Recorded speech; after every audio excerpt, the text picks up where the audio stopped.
तुमची पण त्वचा हिवाळ्यात खूप कोरडी पडते का? तर त्याच्यासाठी आपल्याला काय काय बेसिक गोष्टी फॉलो करता येतील. नमस्कार, मी डॉक्टर मल्हार नेसरी आणि मी देणार आहे तुम्हाला आरोग्याच्या काही टिप्स. तर हिवाळ्यामध्ये मुख्यतः हवेतला कोरडेपणा तर वाढतच असतो. त्याशिवाय बाहेरच्या थंडीमुळे पोटातली उष्णता आणि पूर्ण शरीरातली उष्णता आतल्या आत कोंडली जाऊन आतूनही उष्ण आणि रुक्षगुण आपल्या शरीरात वाढत असतो. त्यामुळे त्वचा ही कोरडी पडत असते.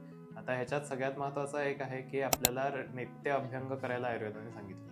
हे अभ्यंग स्नान हे फक्त दिवाळीत करायचं नसून पूर्ण हिवाळाभर, आयडियली पूर्ण वर्षभर आपल्याला रोज तेल लावून अंघोळ करणं असं सांगितलंय.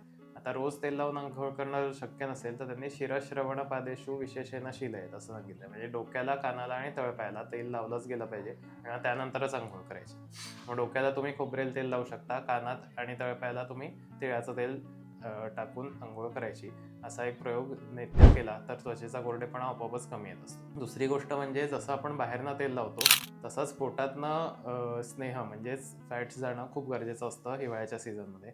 आपण मागच्या व्हिडिओत सांगितलं तसं रेग्युलरली दूध तूप घेणं हा त्यातला एक भाग झाला. दुसरी गोष्ट म्हणजे दोन्ही जेवणापूर्वी तुम्ही खोबरेल तेल किंवा तूप तुमच्या प्रकृतीनुसार हे रेग्युलरली पोटातनं घेऊ शकता आणि त्याने स्किनचा ड्रायनेस हा कमी येत असतो. जिथे त्वचा फुटलेली आहे किंवा खूप आग होते तिथे शतदूत ग्रोथ किंवा चंदनबला लक्षात तेल अशा गोष्टी वापरणं आणि मग त्याच्यावर शेक घेणं या गोष्टी केल्या की त्या क्रॅक्ससुद्धा भरून येतात. अशाच आरोग्याच्या टिप्ससाठी फॉलो करा मेधामृत आयुर्वेद.